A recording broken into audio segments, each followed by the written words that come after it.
दोस्तों, आपका हमारे YouTube चैनल में स्वागत है और आज हमारे इस खास शो जिसमें हमारे साथ इंडिया के टॉप 10 एनालिस्ट मौजूद हैं जो सोने और चांदी पर राय रखते हैं और आज हम उनसे पूछने वाले हैं कि फेडरल रिजर्व 19 और 20 सितंबर को क्या फैसला कर सकता है। हमारे साथ एसएमसी ग्लोबल सिक्योरिटीज से वंदना भारती जी हैं, केडिया कमोडिटी से अजय केडिया जी हैं, ऑगमोंट से डॉक्टर रेनिसा चेनानी जी हैं, मेटल फोकस से चिराग सेठ जी हैं, वहीं एक्मे इन्वेस्टमेंट एडवाइजर से सुगंधा सचदेवा जी भी हमारे साथ हैं, मोतीलाल ओसवाल के नवनीत दमानी जी भी हैं।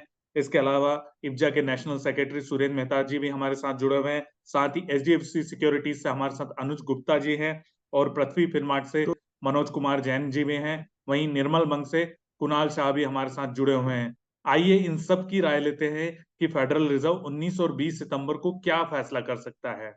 नवनीत जी, सबसे पहले हम आपसे जानना चाहेंगे कि फेडरल रिजर्व 19 और 20 सितंबर को जो बैठक हो रही है उसमें क्या फैसला कर सकता है। फेड फंड रेट करके ट्रैकर होता है जो ये इंडिकेट कर रहा है कि 95% से ज्यादा पॉसिबिलिटी कि इस बार इंटरेस्ट रेट हाइक नहीं होगा।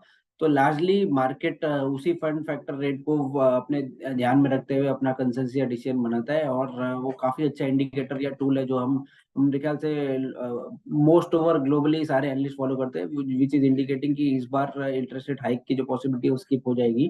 तो पॉसिबिलिटी यही है कि न्यूट्रल रहेगा। थोड़ा सा टोन में जो हॉकिशनेस अब तक देखने मिल रही थी वो न्यूट्रलाइज होगी, वो थोड़ा सा टोन में थोड़ा सा बैकफुट पे आने की कोशिश होगी, जिसकी वजह से गोल्ड और सिल्वर प्राइसेस में एक कैप सा आता हुआ नजर आएगा। गेंद जो है वो थोड़े से लिमिटेड रहेगी।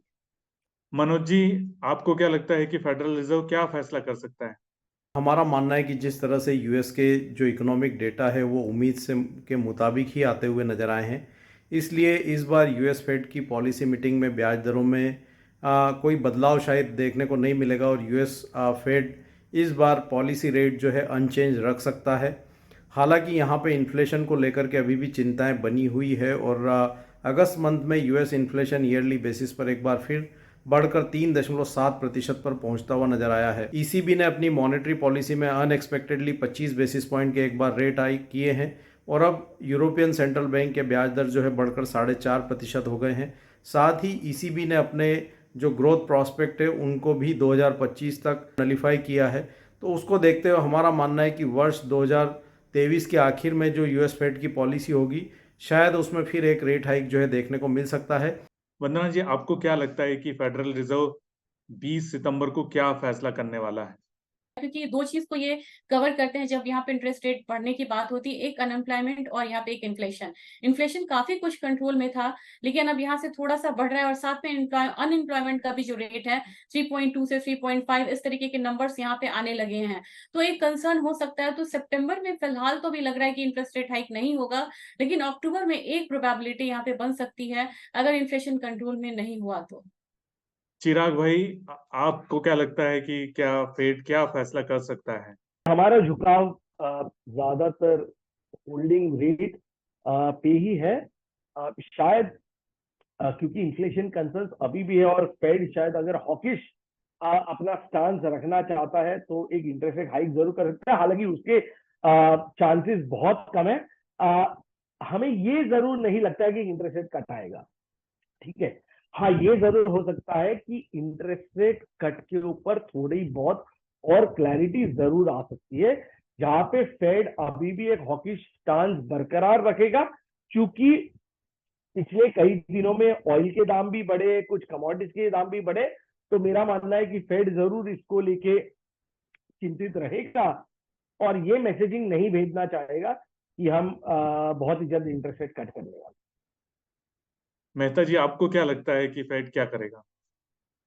वैसे मेरा मानना यह है कि फेड इस बार भी जरूर 0.25% इंटरेस्ट रेट तो डेफिनेटली बढ़ाएगा ही। सुगंधा मैम, आपको क्या लगता है कि फेड दरें बढ़ाएगा या यथावत रखेगा। और अभी हम रिसेंटली बात करें तो फेड ऑफिशियल्स के जो कमेंट्स निकल के आए हैं वहां पर काफी ज्यादा ये इंडिकेशन निकल के आ रही है कि फेड सितंबर की मीटिंग में अपने रेट्स को स्टेडी ही रखेगा, फर्दर रेट हाइक नहीं होगा। बट यस, एक और रेट हाइक इस साल के एंड से पहले पहले एक और रेट हाइक हो सकता है। और मार्केट में काफी ज्यादा एक्सपेक्टेशन, ऑलमोस्ट 55% चांसेस हैं कि नवंबर की मीटिंग में एक और रेट हाइक हो सकता है। इवन तो हमारा मानना है कि Fed is almost near the end of its rate hike cycle, जो एक फेवरेबल फैक्टर है गोल्ड एंड सिल्वर के। अनुज भाई, आपकी क्या राय है फेडरल रिजर्व की बैठक पर? जो हमने अभी देखा था एफओएमसी का जो इम्पोर्टेंट स्टेटमेंट है, क्योंकि उनका ये मानना है कि जो अभी इंटरेस्ट रेट बढ़ेंगे ये इस साल के आखिरी इंटरेस्ट रेट पे डिसीजन है, तो इस पे काफी नजर रहेगी। और इसमें जो स्टेटमेंट आएगा कि वो 2024 को लेकर क्या व्यू कर रहे हैं, 2024 को लेकर उनका क्या व्यू है, वो काफी इंपॉर्टेंट मद्देनजर रहेगा। तो मुझे लगता है कि ये जो मीटिंग है, ये मीटिंग आने वाले 6 महीने के लिए और 2024 के लिए एक रोड मैप तैयार करेगा कि वो किस तरीके से अपनी इकोनॉमी को देख रहे हैं और 2024 में वो क्या स्टेप लेंगे। तो मुझे लगता है कि ये मीटिंग अहम होने वाली है और इससे आने वाले 6 साल का जो ट्रेंड है वो गोल्ड का डिसाइड होता हुआ दिखाई देगा। अजय भाई, आपकी क्या राय है फेडरल रिजर्व की मीटिंग को लेकर? देखिए, पिछले 1 साल से कंटिन्यू हॉकी स्टॉन हमने आते हुए देखा है फेड से, और इंटरेस्ट रेट बढ़ते हुए ही दिखी है। बट जब से 15 अगस्त के दौरान हमने देखा चाइना ने पहली बार रेट कट किया है, तो अब ये कहीं ना कहीं यूएस, यूरोप और यूके तीनों पे प्रेशर डाल रहा है कि आप भी स्टेप लीजिए। क्योंकि ईस्टर्न वर्ल्ड से हमने पहले भी देखा है, इंडिया की भी अगर हम बात करें तो इंडिया भी स्टेबिलिटी पे बिलीव कर रहा है एज ऑफ नाउ, जबकि western world continue rate hike कर रहे थे। तो चाइना के रेट कट की वजह से एक प्रेशर वेस्टर्न सेंट्रल बैंक्स पे जरूर बना हुआ है, जिसके चलते मुझे लगता है कि सितंबर में कोई रेट हाइक होगा नहीं। और जिस ढंग से फेड वॉच टूल सीएमए पे है, वो भी दर्शाता है कि सितंबर में कोई रेट हाइक नहीं है। अक्टूबर में भी प्रोबेबिलिटी काफी कम है। सीधा जाके नवंबर में पॉसिबिलिटी है कि हम 1.25 का रेट हाइक देख सकते हैं, जो एक लास्ट और एक टर्मिनल रेट हाइक हो सकता है। रेनिसा जी, आपको क्या लगता है? अपने इंटरेस्ट रेट्स पीक आउट हो चुके हैं। यहाँ से और ज्यादा इंटरेस्ट रेट्स बढ़ने की जगह बहुत कम है। अगर हुआ भी तो 25 बेसिस पॉइंट एक रेट हाइक आ सकता है। अदरवाइज यहाँ पे 5 से 6 महीने का लग रहा है कि यहाँ पे एक पॉज रहेगा, क्योंकि जिस तरह से इंटरेस्ट रेट्स बढ़े हैं उसकी वजह से इकोनॉमी पे काफी नेगेटिव इफेक्ट आया है। हमने जो टॉप 10 इंडिया के एनालिस्ट हैं उनसे बात की, उसमें से 7 का मानना है कि फेडरल रिजर्व इस बार ब्याज दरों में कोई बढ़ोतरी नहीं करेगा। वहीं 2 का मानना है कि दरों में बढ़ोतरी हो सकती है।